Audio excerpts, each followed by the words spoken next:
saudara-saudaraku yang dikasihi Tuhan Yesus. Pada saat ini saya ingin sharing tentang ekonomi Allah.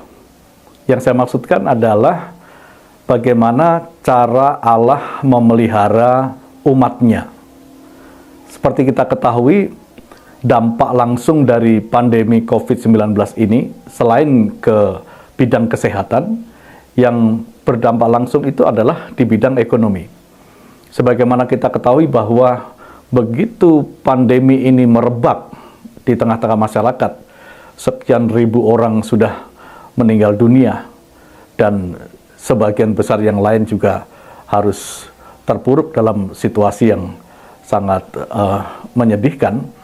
Tetapi selain itu juga dampak lebih luas itu terjadi, dampak sosialnya, dan yang paling terasa adalah dampak ekonomi, di mana perekonomian menjadi lumpuh dan banyak orang kehilangan pekerjaan, mereka harus stay at home, dan banyak orang mengalami kesulitan ekonomi tentang hal itu.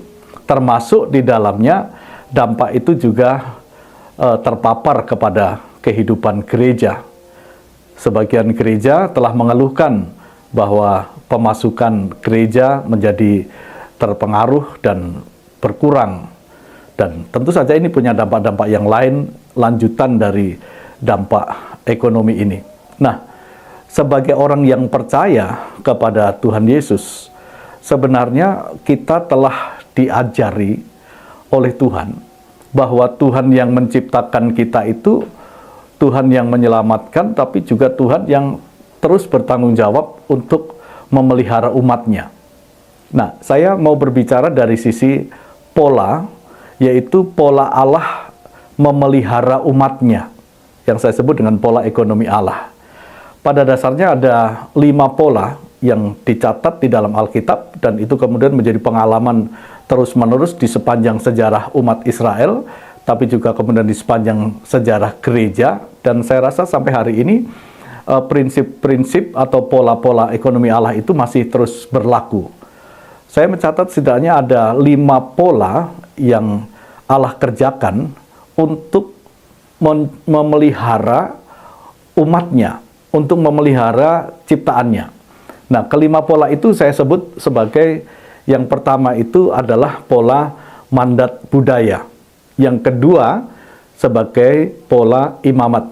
Yang ketiga adalah pola lembu mengirik. Yang keempat adalah pola burung gagak. Dan yang kelima pola tent maker atau pembuat tenda. Nah, saudara-saudara, ini menarik karena Tuhan itu berkarya atau bekerja dalam sejarah manusia itu begitu detail.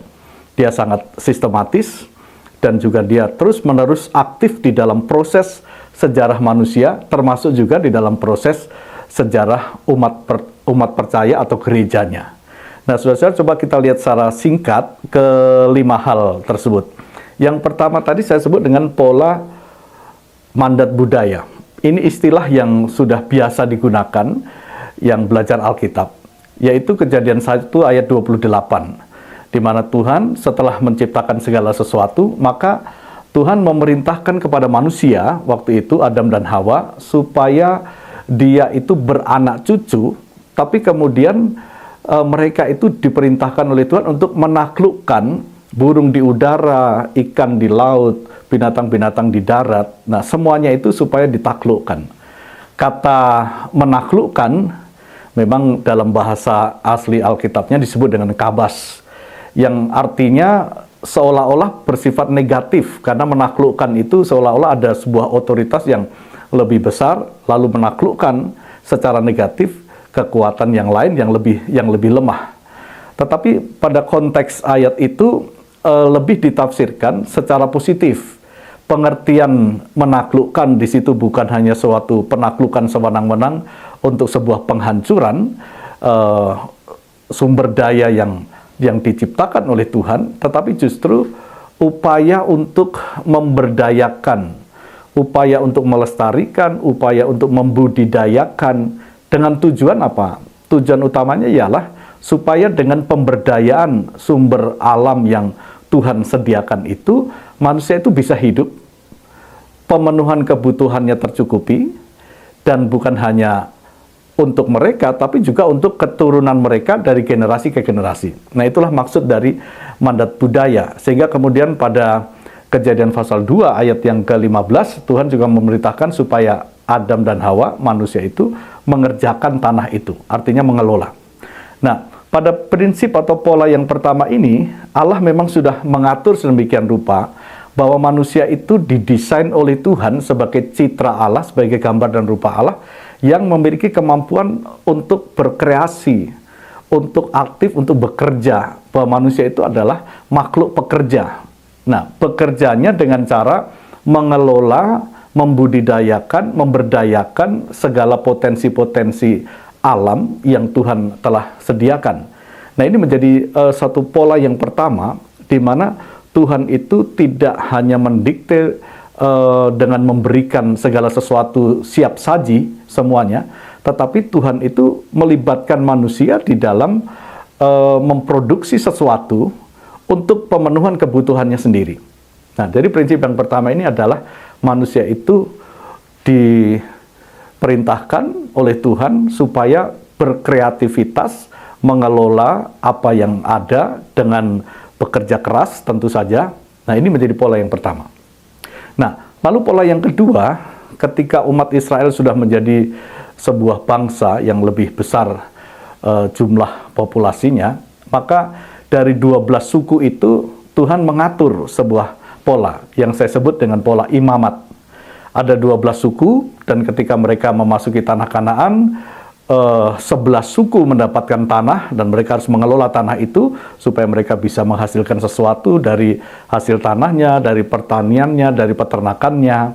Tetapi ada satu suku yang memang dikhususkan oleh Tuhan untuk mengelola kemah suci, mengelola peribadatan-peribadatan, mengelola seremonial, dan peraturan-peraturan yang terkait dengan itu, yaitu suku Lewi.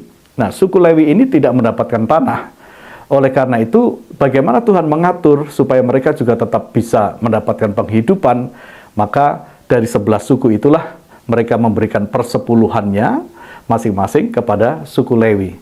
Nah, ini saya sebut dengan prinsip atau pola imamat. Bagaimana dengan kita saat ini? Saya pikir ini adalah sebuah komunitas Kristen, komunitas bersama, di mana Allah itu menggunakan prinsip imamat itu untuk memenuhi kebutuhan keseluruhannya. Gitu.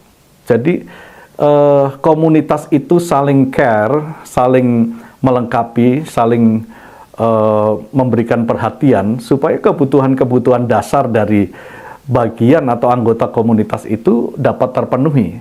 Nah, kalau di sebuah gereja tentu saja kebutuhan gereja itu.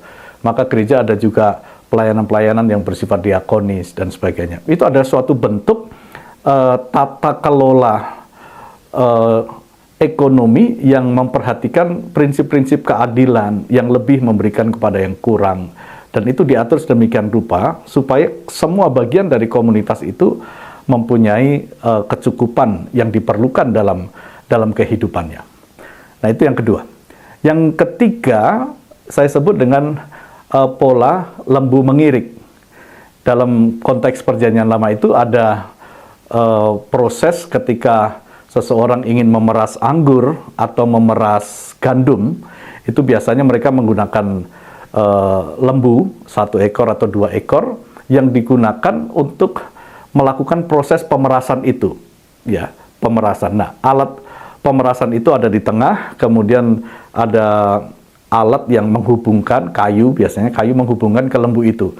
Kemudian lembu itu berjalan, berkeliling, ya, sehingga kayu itu berputar.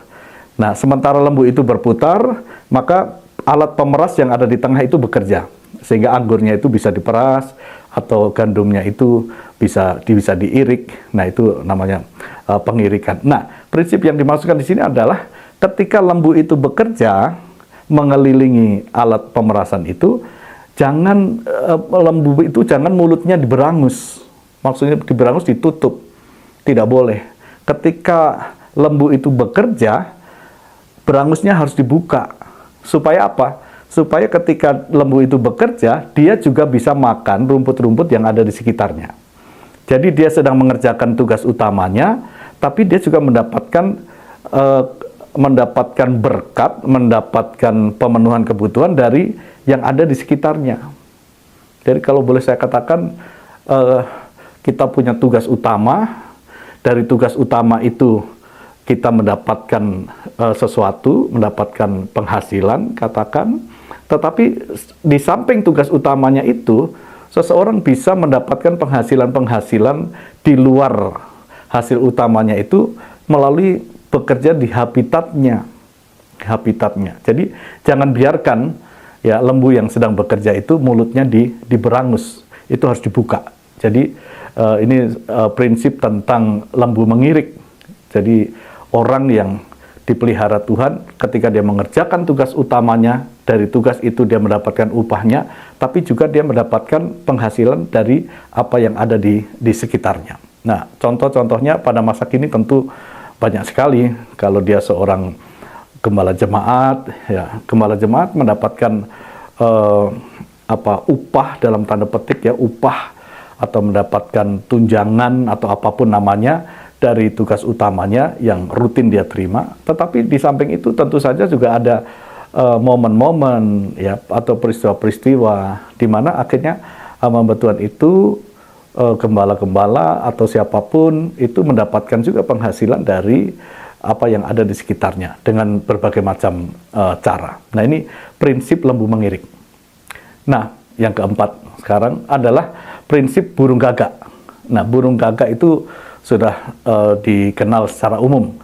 Ini tentu langsung kita ingat peristiwa Nabi Elia ketika dia dalam keadaan stres yang berat karena dia diancam oleh Isabel, maka dia pergi dan dia pun frustrasi hampir dia maunya mati saja. Tapi kemudian ketika dalam keadaan seperti itu dia tertidur dan lalu Tuhan melayani kebutuhan jasmaninya dengan memberikan air kendi, kemudian burung gagak itu datang dengan memberikan daging. Nah, ini menjadi satu prinsip. Nah, saya sebut saja ini prinsip burung gagak. Jadi prinsip burung gagak ini adalah sebuah prinsip intervensi Allah langsung ya kepada orang yang sedang dalam keadaan yang darurat, emergency. Mungkin dia dalam keadaan yang kritis, dia tidak tahu lagi mau berbuat apa, dia sedang dalam satu keadaan yang sungguh-sungguh betul-betul sulit dan dia tidak bisa mengharapkan siapa-siapa lagi dan dia hanya berharap kepada Tuhan. Dan dalam kondisi seperti inilah burung gagak itu Tuhan kirimkan.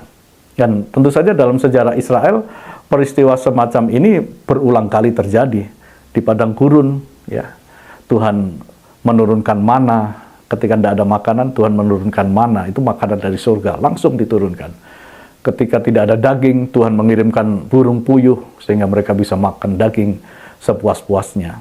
Dan banyak peristiwa di dalam perjanjian lama yang mengisahkan bagaimana dalam kondisi-kondisi yang kritis, tapi akhirnya Tuhan melakukan sesuatu, dia berintervensi, baik secara langsung ataupun melalui hamba-hamba Tuhan, lalu melakukan mukjizat-mukjizat tertentu, maka itulah pertolongan Tuhan. Dan saya pikir hal seperti itu masih terus berlangsung sampai hari ini, yaitu Tuhan berintervensi dengan prinsip burung gagak. Nah, yang kelima, ada prinsip tent maker. Tent maker itu pembuat tenda. Ini menjadi prinsip yang sudah sangat dikenal untuk yang belajar Alkitab atau belajar teologi, yaitu dilakukan oleh Rasul Paulus. Ketika Paulus memberitakan Injil, dia harus berkeliling dari satu tempat ke tempat yang lain. Dia tidak mempunyai dukungan dari siapapun, belum ada gereja yang seperti sekarang, dan dia tidak mempunyai dukungan dari manapun.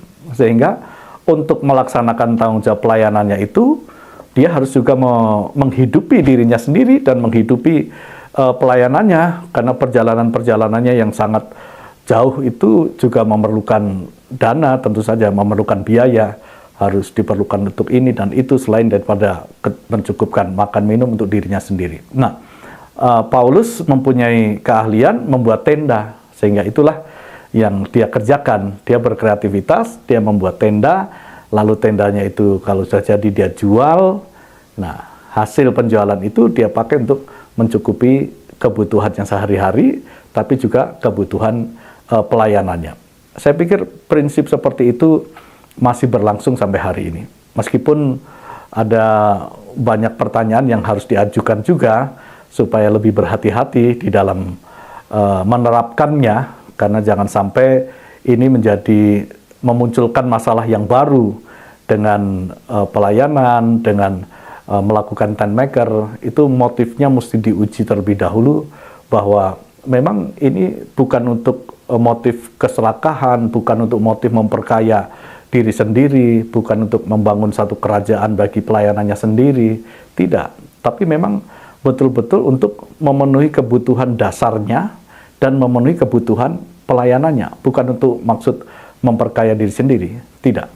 Nah, saya pikir dengan 5 pola yang Tuhan kerjakan dari sejak penciptaan sampai dengan hari ini, 5 pola itu masih terus berlangsung, bahwa Tuhan itu memerintahkan manusia memang untuk bekerja dengan mandat budaya, yaitu memberdayakan dan membudidayakan segala potensi-potensi alam yang Tuhan memang sediakan untuk manusia, untuk menghidupi manusia.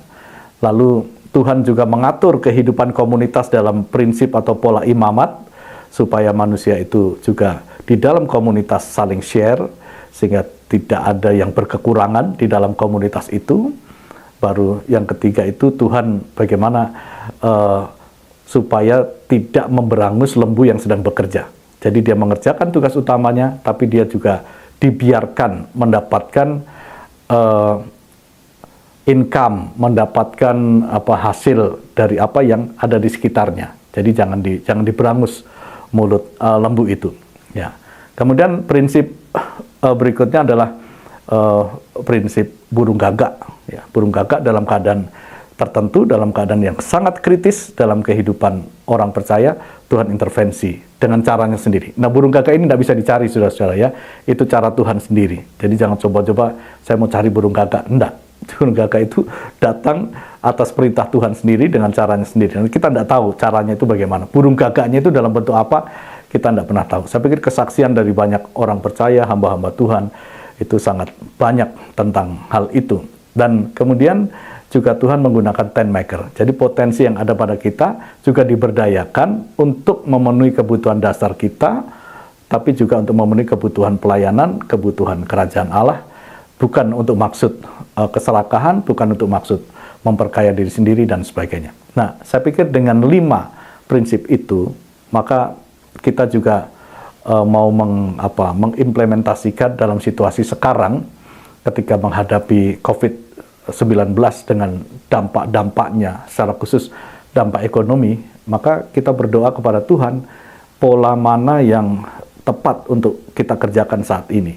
Sehingga kita tidak berpangku tangan, pada satu sisi kita tetap beriman kepada Tuhan, berdoa dengan sungguh-sungguh, tapi juga berkreativitas dengan melihat situasi-situasi yang ada, dan kreativitas-kreativitas yang tidak bertentangan dengan kehendak Tuhan, pastilah akan dipakai oleh Tuhan untuk membuat kita tetap eksis di tengah krisis, karena Tuhan tetap memelihara. Firman Tuhan itu katakan, Tuhan tidak pernah membiarkan dan Tuhan tidak pernah meninggalkan. Orang yang sungguh-sungguh berharap kepadanya, Tuhanlah penolongnya. Dan oleh karena itu, saudara, tetap semangat dan tetap percaya kepada Tuhan Yesus, dan tetap percaya kepada pemeliharaannya, bahwa Dia adalah Allah yang menyediakan segala sesuatu, dan tidak perlu kita berpikir yang negatif, bersungut-sungut dan sebagainya, tetapi dengan ucapan syukur, Tuhan pasti akan terus memelihara kita dengan caranya sendiri. Tuhan Yesus memberkati saudara-saudara sekalian.